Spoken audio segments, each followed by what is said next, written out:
Good day, everyone, and welcome back to this session. In this session, we will continue on our discussion on high-quality chest compression. In our previous session, we described the physiology of chest compressions and full recoil, and we also listed the 5 components of high-quality CPR. By the end of this module, participant will be able to identify and correct common compression errors, state how feedback devices help improve CPR quality, explain why teamwork and rescuer rotation matter during chest compressions, and discuss how compression quality affects survival outcomes. Now, let's get started. What common errors reduce compression quality, and how can they be corrected? Many CPR errors happen not because the rescuer does not care, but because fatigue, poor technique, or lack of feedback reduces performance over time.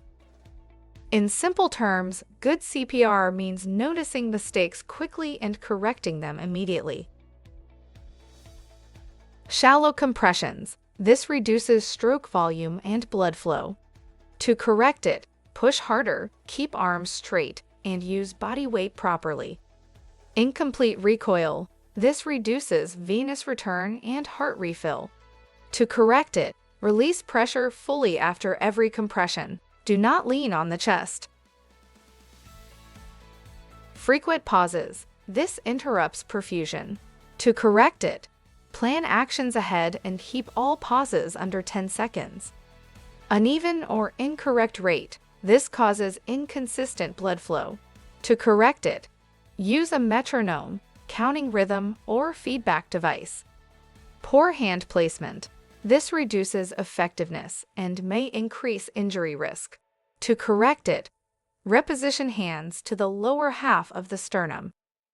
Note, even small technique errors can greatly reduce the effectiveness of CPR if they continue for too long. Next is, how do feedback devices help improve CPR quality? Feedback devices help rescuers perform better by giving real-time information about CPR performance. This is useful because rescuers may believe they are compressing correctly even when they are too shallow, too fast, or leaning during recoil.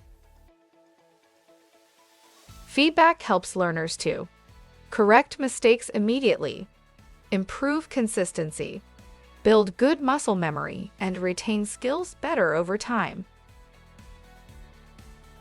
In simple terms, a feedback device acts like a coach during practice and sometimes during real emergencies. These devices may measure compression rate, compression depth, recoil, sometimes hand position or performance trends.